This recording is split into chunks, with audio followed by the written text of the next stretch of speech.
have thought that in this day and age that we would not only get movie adaptations of video games, and they are now doing much better and much more faithfully than what the 2000s had ever done, or even the 2010s to even be lumped with that, with regards to how to adapt a video game. And to be honest, who would have thought you would be living in an age where you have a hedgehog who was a product of the 90s. Yes, people, the 90s. That's how long ago Sonic was. But how is it that a character that has been for many years in the video game world a laughing stock and a joke and a has-been, now all of a sudden turn a once dead IP into now a profitable IP these days?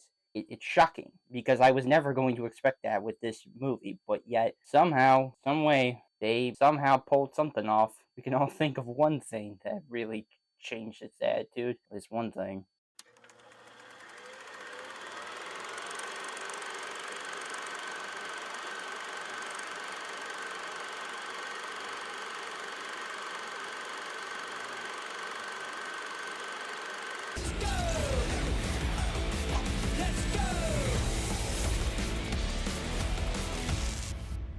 So, you're supposed to be Tom's best friend that he won't shut up about.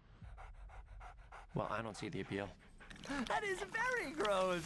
Let's go. Sonic the Hedgehog is directed by Jeff Fowler and written by Pat Casey and Josh Miller. The film stars James Marsden and Jim Carrey. According to IMDb's plot synopsis, taking refuge on Earth when Sonic uses his incredible speed and accidentally knocks out the power in the United States, he catches the attention of Dr. Robotnik and must stop him from using his unique power for world domination. Like I said at the beginning of this video, Sonic is a product of the 90s, alright? He has been that way for a long time, ever since his debut back in 1991 on the Sega Genesis. It's surprising how much time has passed with regards to generation of video gaming, from where Sonic is now versus where he was back then in terms of his look appeal on a console. But as the decades went on, like I mentioned, things started to dip significantly for Sonic as time and time again. Sonic games would come out and they would just completely screw up every time. They were always poorly received. They always had a fan base, and there was probably maybe like a few gems that maybe some Sonic fans actually respect or have a different opinion now, or that sort of thing. And let's be honest, okay? It could never reach the heights of his beginnings, alright? It can never be that in terms of the games that were being pumped out. They could pump out like a Sonic Generations or Sonic Unleashed or something like that. I think that's what what's called, where he turns into a werewolf. But let's be real, Sonic just wasn't as popular as he used to be, alright? It wasn't until Sonic Mania game came out and made him a little bit respected, but even still, that's not really, not only a high bar to cross, but that still didn't push or moved anything with regards to Sonic. So it was announced that a movie, which had actually been in development since the 90s, would be hitting theaters in 2019. And that was already strange enough because, of course, as we all know, video game adaptations for decades have been plagued with so much BS and just downright awful things that studios would do to these characters. And while Sonic, of course, was the butt end of jokes with regards to video games, at the same time, you're like, alright, but how are you gonna capture that? How well are you gonna do that? When the first trailer was dropped, and our first look at the blue blur appeared, it was negatively received solely on Sonic's design, which was horrifying.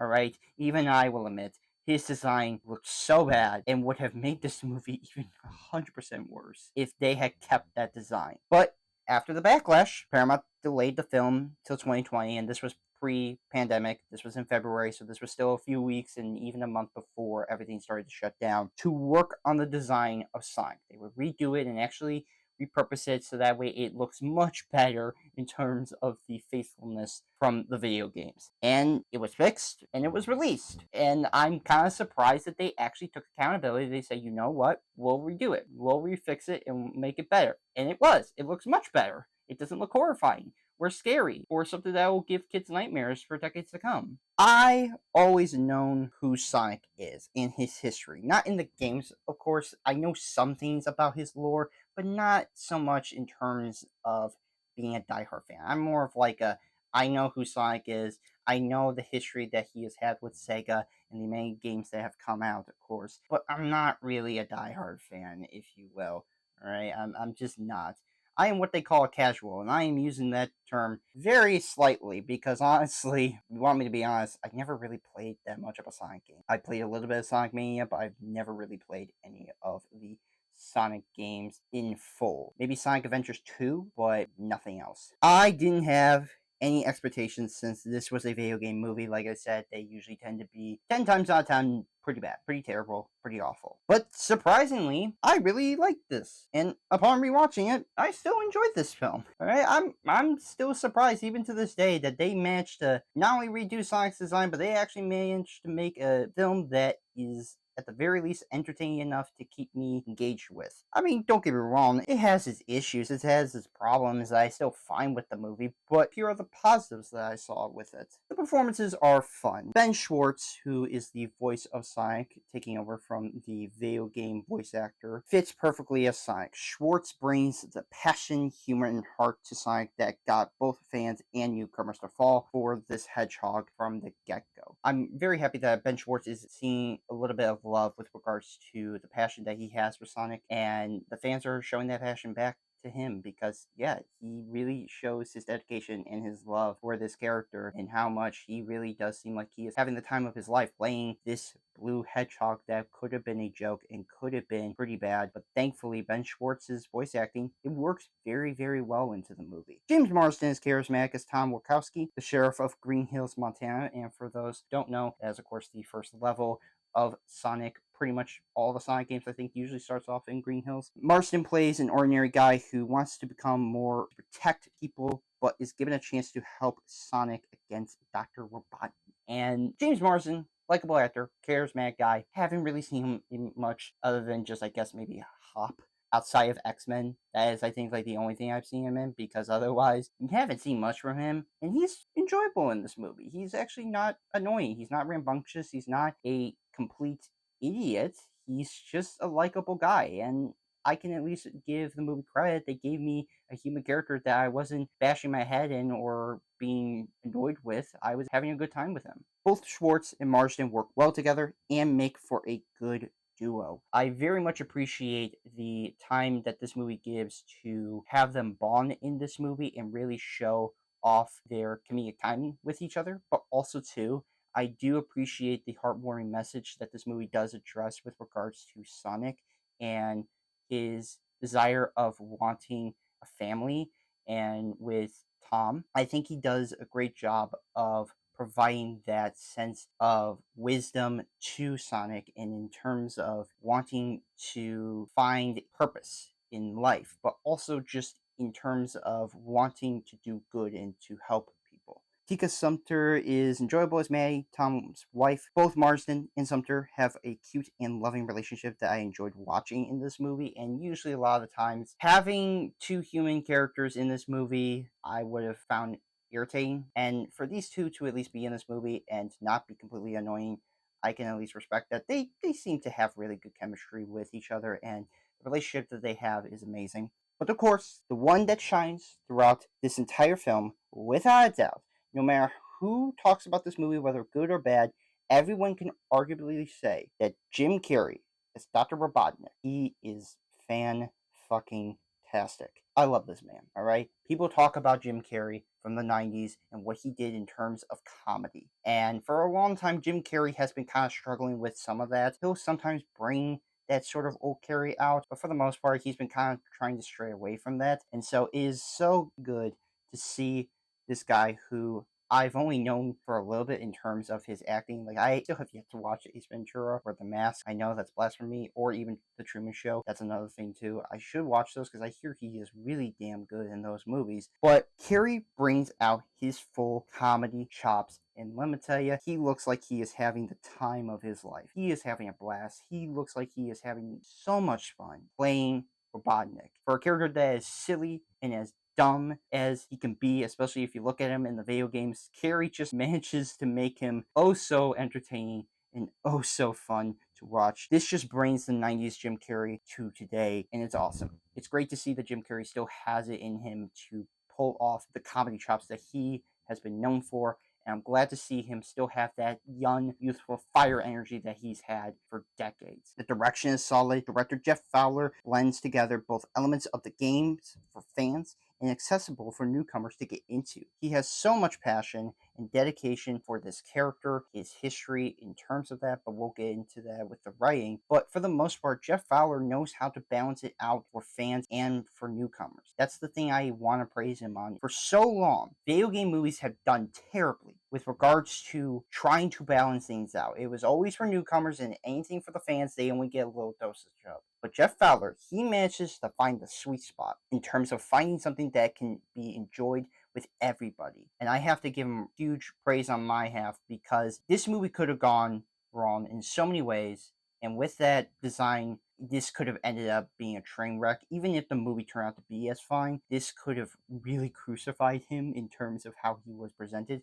But thankfully, Jeff Fowler, with the redesign added onto it, he managed to balance out both of those things for everyone to love. The action is entertaining. Every scene that shows Sonic's powers in action sequences was exciting and made for a good time. They really showcase his powers on full display. And I was really surprised on how much his powers are not used minimally. They actually use his powers a lot. And I'm very glad that that's the case, because most of the times movies try to find excuses with regards to the heroes not having their powers and whatnot. With Sonic, because he's learning a bit and has mastered some things, they showcase his powers a lot. And I was very much surprised on how much they were being respectful to who Sonic is as a personality, but also how he is in action sequences. He's almost like, in a way, Spider-Man, except the difference is that he's a hedgehog. But for the most part, I found myself really enjoying the action sequences that were being on display here. The writing is actually a good balance. Writers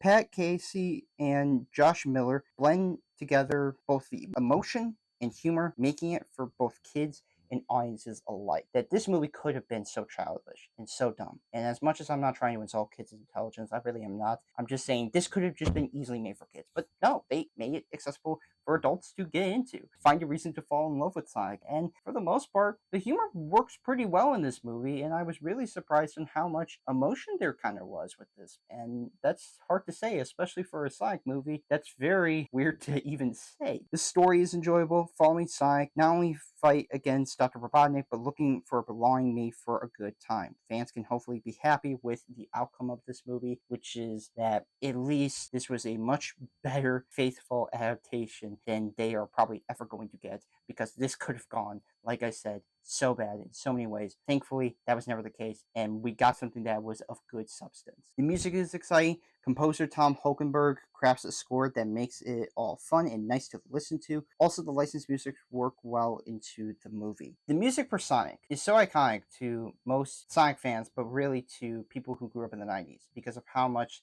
that music was everywhere. And for Tom Holkenberg to still use some of that scoring, but also to make a score that is kind of akin to Sonic, I think is amazing, because at the very least, it stays true to the core of what the character is. And like I said, the licensed music, it fits well and very nicely into the movie. Pacing runtime is perfect. Each scene doesn't slow down and it keeps going. With a runtime of 1 hour and 39 minutes, it knew when it was enough. It didn't need to be 2 hours. It didn't need to be extended out. This knew when to say what it had to say and just dip out. It did not need to go on or extend itself. It just knew when to cut it off. It's a good time indeed, but it is held back from some issues that I did see with this movie. So here are the negatives. The human stuff is pretty generic.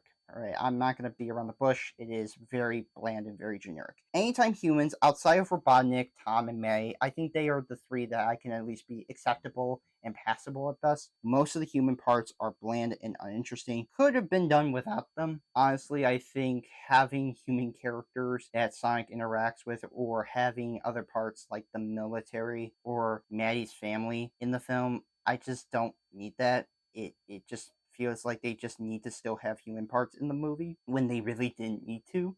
It was fine with the humans that they have and just move on. The product placement is really bizarre, from mentioning Zillow and actually showing it, and the most obvious one being Olive Garden. Multiple times they mention it, they make jokes about it, they show the logo for Olive Garden. It was just odd to see those two things in a Sonic movie. Olive Garden just really becomes another character, if you ask me. The fact that Olive Garden is mentioned so many times in this movie. That's where I had to draw the line, because when you mention even the same product placement over and over again, it just is, all right, you're using product placement to still sell something. As much as I understand it's a joke, at the same time, kind of getting old. It's kind of annoying, and it just was very distracting. The urgency is lacking. Though fun, Sonic fighting Robotnik in areas that should get people killed, but there's nobody around, just makes it very much lack the tension with regards to how dangerous Robotnik can be. And I'm not saying that Jim Carrey isn't threatening as Robotnik or as crazy as he can be.